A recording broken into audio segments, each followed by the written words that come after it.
राज्यातील धरणांमध्ये 85% साठा, मध्यम प्रकल्पातील पाणीसाठा 77.83%, तर लघु प्रकल्पातील पाणीसाठा 57.18%. बुलढाण्यातील येळगाव धरण 100% भरलं. 15 गावांचा वर्षभराचा पाण्याचा प्रश्न आता मिटला. वसई विरार नालासोपारा या ठिकाणी सकाळपासूनच जोरदार पावसाची हजेरी. नालासोपाऱ्यातील पूर्व डॉन लेन या परिसरातील सखल भागांमध्ये साचलं पाणी. रस्त्यावर पाणी साचल्यानं वाहतूक कोंडी. वाशिम जिल्ह्यामध्ये पावसाच्या संततधारेमुळे नैसर्गिक धबधबे ओसंडून वाहू लागले. मानोरा तालुक्यातील रतनवाडी प्रकल्प ओव्हरफ्लो. धबधबा बघण्यासाठी पर्यटकांची मोठी गर्दी. जळगावमधील भुसावळच्या हतनूर धरणाचे 16 दरवाजे आता पूर्णतः उघडले. हतनूर धरणातून तापी नदीपात्रामध्ये 1,05,000 क्युसेकने पाण्याचा विसर्ग. नदीकाठच्या गावांना सतर्कतेचा इशारा. पंढरपूरमध्ये चंद्रभागेच्या पात्रात असलेलं विष्णुपद मंदिराचं प्लास्टर पुराच्या पाण्यात गेलं वाहून. तातडीने डागडुजी न केल्यास मंदिराच्या अस्तित्वाला धोका निर्माण होण्याची शक्यता. संबंधित ठेकेदाराकडून काल निकृष्ट दर्जाचं झाला होता काम, असा आरोप. छत्रपती संभाजीनगरच्या कन्नड तालुक्यातील चापानेर धरण पूर्ण क्षमतेने भरलं. सिंचनासाठीचा प्रश्न मिटला, त्यामुळे शेतकऱ्यांना मोठा दिलासा. बुलडाण्याच्या येळगावातील धरण 100% भरलं. आमदार संजय गायकवाड यांच्या हस्ते जलपूजन. बुलडाणा शहराचा पाण्याचा प्रश्न मिटला. हवामान विभागाकडून संपूर्ण राज्यात जोरदार पावसाचा इशारा. कोकण, मध्य महाराष्ट्रामध्ये अतिवृष्टीचा इशारा. विदर्भ, मराठवाड्यामध्ये मुसळधार पावसाची शक्यता. पुण्यासह घाट परिसर, ठाणे, मुंबई आणि रायगडला ऑरेंज अलर्ट. दिल्लीमध्ये पावसाचा हाहाकार. यमुना नदीने धोक्याची पातळी ओलांडली. प्रशासनाकडून नदीकाठच्या नागरिकांना सतर्कतेचा इशारा.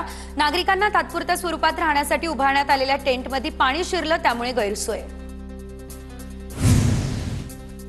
हवामान खात्याचा आज आणि उद्या नंदुरबार जिल्ह्याला ऑरेंज अलर्ट. पावसाचा जोर वाढला, त्यामुळे प्रशासनाच्या वतीने नदीकाठावरील गावांना सावधानतेचा इशारा.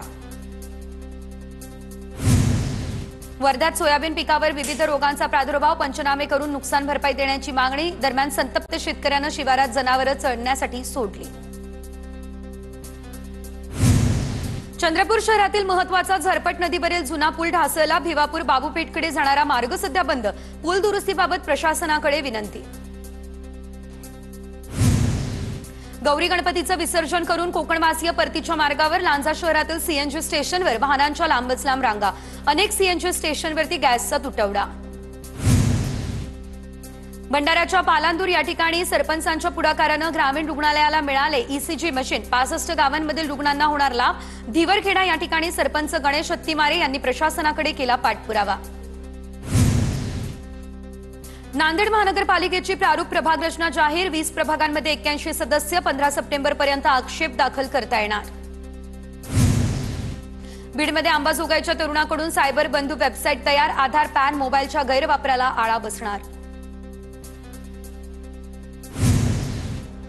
अंगणवाडी सेविकांचं 1 दिवसीय धरणे आंदोलन. मुख्यमंत्री लाडकी बहीण योजनेवर बहिष्कार जाहीर. FRSची सक्ती रद्द करण्याची मागणी. पुण्याच्या पुरंदरमध्ये एकल महिलांच्या सन्मानासाठी नीरा ग्रामसभेमध्ये शपथ. महिलांच्या सन्मानासाठी संपूर्ण गाव करणार प्रयत्न. परभणीमध्ये केमिस्ट संघटनेकडून औषधी भवन या ठिकाणी वृक्षारोपण कार्यक्रम. औषध आयुक्त भालेराव, अन्न आयुक्त चौधरी यांच्या हस्ते वृक्षारोपण. पर्यावरण संवर्धनाचा दिला संदेश. नाशिकमध्ये सिंहस्थ कुंभमेळ्याच्या कामांना पावसाळ्यानंतर होणार सुरुवात. प्रशासनाकडून महंत आणि साधू यांना माहिती, पण साधुग्रामसाठी जागा आरक्षित करण्याबाबत अद्याप कुठलाच निर्णय नाही. दिशा समितीच्या बैठकीत लोकप्रतिनिधींकडून विविध शासकीय योजनांचा आढावा. खासदार ओमराजे निंबाळकर, आमदार प्रवीण स्वामी आणि आमदार कैलास पाटील यांची बैठकीला उपस्थिती. अपूर्ण राहिलेली कामं पूर्ण करण्याच्या दिल्या सूचना. नागपूरमधील सोलर कंपनी ब्लास्ट प्रकरणी बच्चू कडू आक्रमक. कंपनीच्या मालकावर गुन्हे दाखल केले नाही तर मुख्यमंत्र्यांच्या घरासमोर करणार आंदोलन. बच्चू कडू यांची भूमिका. नांदेडमध्ये खासदार अजित गोपछडे यांच्याकडून पूरग्रस्त भागाची पाहणी. जिल्ह्यासाठी मुख्यमंत्र्यांकडे विशेष पॅकेजची करणार मागणी. गोपछडे यांचं आश्वासन. वर्ध्यात खासदार अमर काळे यांच्याकडून नुकसानग्रस्त भागाचा आढावा. आष्टी तालुक्यातील अतिवृष्टीमुळे झालेल्या नुकसानीची केली पाहणी. सिंधुदुर्गच्या वैभववाडीतील गगनबावडा घाटात दरडीचा मलबा कोसळला. मोठमोठे दगड, माती रस्त्यावर आल्यानं वाहतूक ठप्प. संध्याकाळपर्यंत रस्त्यावरील दरड हटवून वाहतूक सुरू होण्याची शक्यता. हैदराबाद गॅझेटच्या GR विरोधात ओबीसी समाज आक्रमक. वाशिम जिल्ह्यातील मालेगाव तहसीलवर मोर्चा. मराठा आरक्षण संदर्भात काढलेला GR तातडीने रद्द करावा अशी मागणी. वर्ध्यात काँग्रेसच्या वतीने स्वाक्षरी मोहीम आणि बाईक रॅलीचं आयोजन. सरकार विरोधात काँग्रेस पदाधिकाऱ्यांची जोरदार घोषणाबाजी. मतदान चोरी झाल्याचाही आरोप. पुसद तालुक्यातील खर्शी गावामध्ये रेल्वे प्रकल्पासाठी जमिनीचं अधिग्रहण. रक्तचंदनाचे झाड असल्याचं सांगत आता शेतकऱ्यांकडून 5 कोटींची मागणी. शास्त्रीय तपासणीमध्ये बीजासाल प्रजातीचे झाड असल्याचं निष्पन्न. शेतकऱ्याला मिळणार अवघे 11,000 रुपये. गणपती सणामुळे कोकणातील मुंबई गोवा महामार्गावर अवजड वाहतूक बंद. मात्र लांजा शहरामध्ये अवजड वाहतूक सुरू. अवजड वाहतुकीमुळे मोठ्या प्रमाणात वाहतूक कोंडी. कोकणवासियांच्या परतीच्या प्रवासासाठी एसटी महामंडळाकडून आता एसटी बस तैनात. लांजा आगारातून 90 बसेसचं बुकिंग. आज चिपळूण ते पनवेल अनारक्षित विशेष रेल्वेगाडी चालवण्यात येणार. गणेशोत्सव साजरा करून कोकणातून मुंबईमध्ये परतणाऱ्यांसाठी विशेष गाडी. या रेल्वेला 20 रेल्वे स्थानकांना थांबा देण्यात आला. दादर चौपाटीवर गणपती विसर्जनासाठीची तयारी आता सुरू. महापालिकेकडून विसर्जनस्थळी जर्मन तराफे आणि सांगलीमध्ये सांभारे गणपतीची दशमीच्या दिवशी केली जाते प्रतिष्ठापना. तर गेल्या 123 वर्षांपासून ही परंपरा. 12 फूट उंच आणि 9 फूट रुंदीचा आहे हा गणपती. पांगरीच्या लाकडापासून बनवलेली ही मूर्ती 1.5 टन वजनाची. कोल्हापुरात मिरवणुकीमध्ये CO2 गॅस वापरावर बंदी. विसर्जन मिरवणुकीमध्ये गॅसचा वापर आढळल्यास कायदेशीर कारवाई केली जाणार. जिल्हा प्रशासनाचा हा निर्णय. गणेश विसर्जन आणि ईद मिरवणूक ध्वनी प्रदूषण मुक्त ठेवण्याचं आवाहन. डीजे वाजवताना सुप्रीम कोर्ट गाईडलाईन्सचं करा पालन. पोलीस अधीक्षक गोरख भामरे यांचा डीजे मालक आणि मंडळांना कारवाईचा इशारा. गोंदियामध्ये मुख्यमंत्री सहायता निधी कक्षातर्फे सार्वजनिक गणपती मंडळामध्ये आरोग्य शिबिर. शिबिरात डोळे, कान, नाक तपासणी अशा विविध तपासण्या. तपासणीनंतर औषधांचे मोफत वाटप. तर आरोग्य शिबिराला लोकांचा मोठा प्रतिसाद. अकोल्याच्या बोरगावात पोलिसांचा रूटमार्च. गणेशोत्सव आणि सणांच्या पार्श्वभूमीवर कायदा आणि सुव्यवस्था अबाधित राहण्यासाठी शहरात रूटमार्च. गोंदियामधील नक्षलग्रस्त भागामध्ये पोलिसांचा रूटमार्च. देवरी शहरामध्ये 6 पोलीस स्टेशनचे ठाणेदार सहभागी. गणेश विसर्जन आणि ईदच्या पार्श्वभूमीवर पोलिसांची विशेष खबरदारी.